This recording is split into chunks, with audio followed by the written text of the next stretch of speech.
Okay, so today we're diving into something pretty interesting.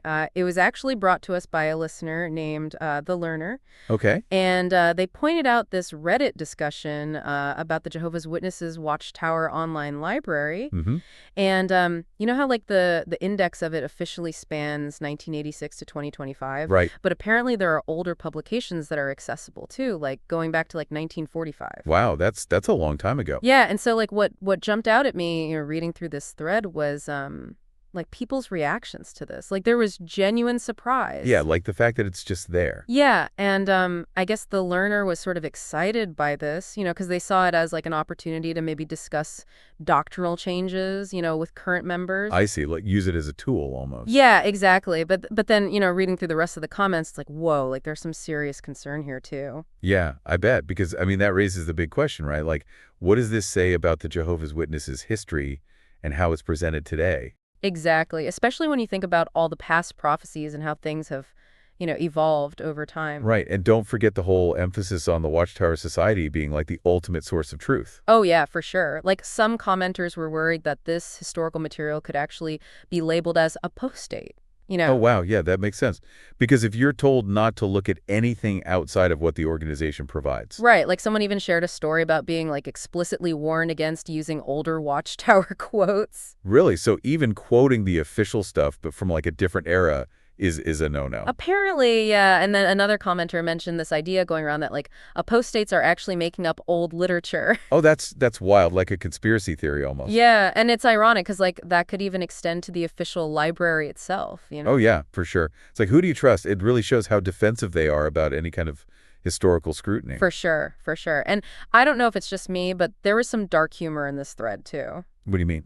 Like one person said they couldn't access anything before the 1970s. Oh, really? Yeah, so it makes you wonder like what is actually physical, if they're limiting access to the really old stuff. Yeah, and what's the criteria? Like, why the 70s? Who knows, right? But I thought it was super telling that the original poster actually like saved the HTML file. Oh, wow. Yeah, like they had this feeling that this access might not be permanent. Like they needed to preserve it before it disappeared. Exactly, exactly. And it made me think about, those stories you hear about, previous instances where access to older material might have changed. Yeah, like it was there and then suddenly it wasn't. Right. And then the conversation kind of shifted to, all the past prophecies that didn't pan out, like the whole pyramidology thing, the expectations around 1914, the invisible return of Jesus. Like there's a whole history there of evolving interpretations. It's almost like a pattern, right? Yeah, it is. And it reminds me of other religious movements that faced similar things, like the Millerites back in 1844. Oh, yeah, the Great Disappointment seems to be a recurring theme. It really is. And the comments touched on the typical ways these shifts are explained, too. Oh, like what?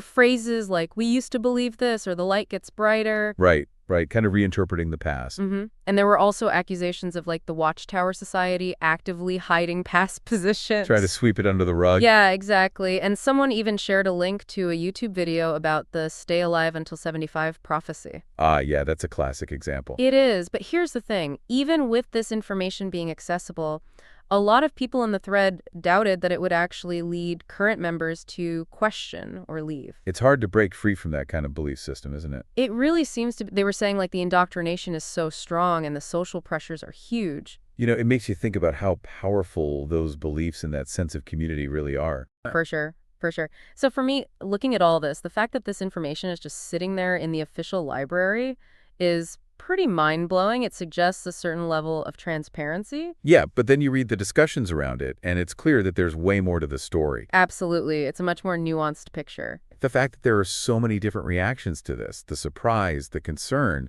the need to archive it all, it really highlights the variety of experiences that people who've left the Jehovah's Witnesses have had. Totally. And I think it's crucial to understand the history of all those past prophecies from like the late 1800s all the way to the Stay Alive Until 75 era. Yeah, that context is really important. And the explanations they offer for why those prophecies didn't happen the way they expected, like reinterpreting them, talking about progressive revelation, blaming misunderstandings, that's all central to how they're presenting themselves today. It's all connected. It really is, and it brings up a really interesting tension. Like, on the one hand, you have this historical information that's accessible, but then on the other hand, there's this strong message that you shouldn't engage with anything labeled as apostate. So will current members actually explore these records, or will that fear hold them back? That's the big question, isn't it? It is, and the fact that former members see this history as validating their own experiences really says something. It does. It's powerful stuff. So I guess here's a final thought for everyone listening. Yeah. If this historical information is really out there in the open like this,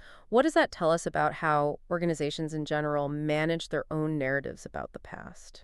That's a good one. And how do individuals try to make sense of their own personal experiences when they're up against these official accounts, especially when beliefs and expectations have changed over time? It makes you think about memory and truth and how we interpret things within any belief system or community. Really does. It's a lot to unpack. A lot to unpack for sure.